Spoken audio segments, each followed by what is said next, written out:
Today we are celebrating friendship and nature by making our own friendship bracelets. Of course, they are nature inspired, meaning that you can find all the materials that you'll need, or most of the materials you'll need, out and about in nature, on a walk or in the garden, with a couple of things that you hopefully have already in the house. My daughters and I love the tale of Mrs. Tiggy-winkle.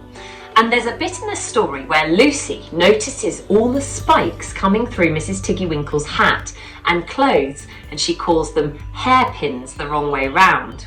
So we're going to call this Mrs. Tiggy-winkle's treasure bracelet, and we're going to be making our very own pin today using a paper clip so that we can thread on our natural materials and make something really beautiful to make with a friend or to give a friend in celebration of International Friendship Day.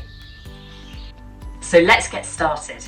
It's really easy, and all you're going to need is a paper clip, a pair of scissors, some thread, and some natural materials. You could also add in a couple of wooden beads if you have any.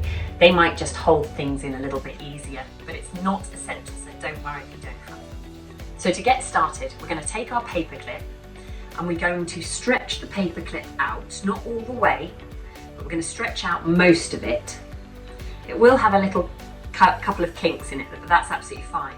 We're going to stretch it out long ways like that, and we're going to stretch it out again, but we're going to leave the final little hook, or the eye of the needle. Once you've got the hook like this, you're going to press the hook all the way in, so it looks much more like a very long needle, or one of Mrs. Tiggy-winkle's hairpins, or spikes in other words. Next we're going to take our thread. I'm using a sort of thick cotton thread. You can use wool.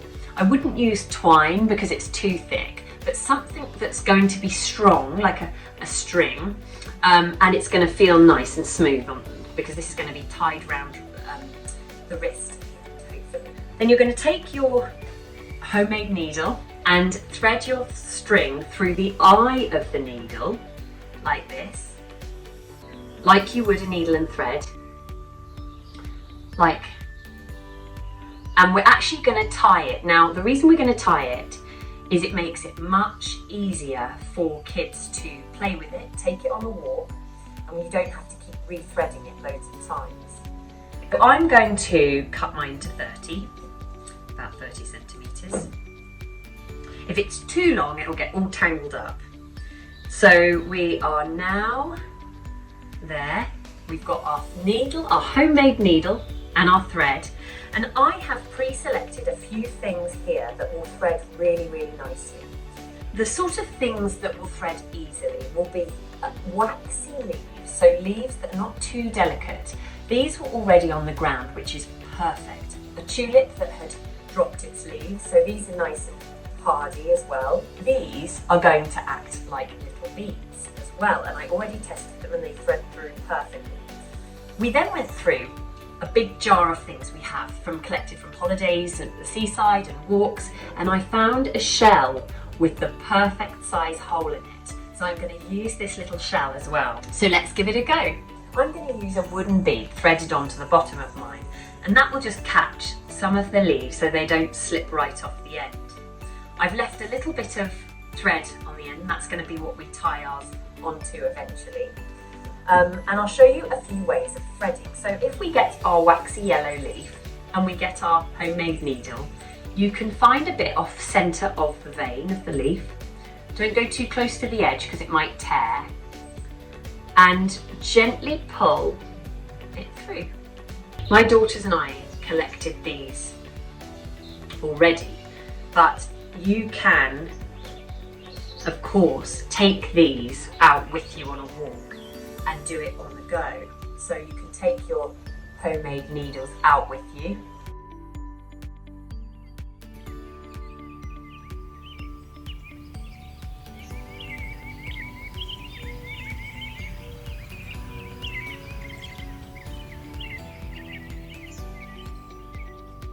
Now let's go out in nature and see what we can find.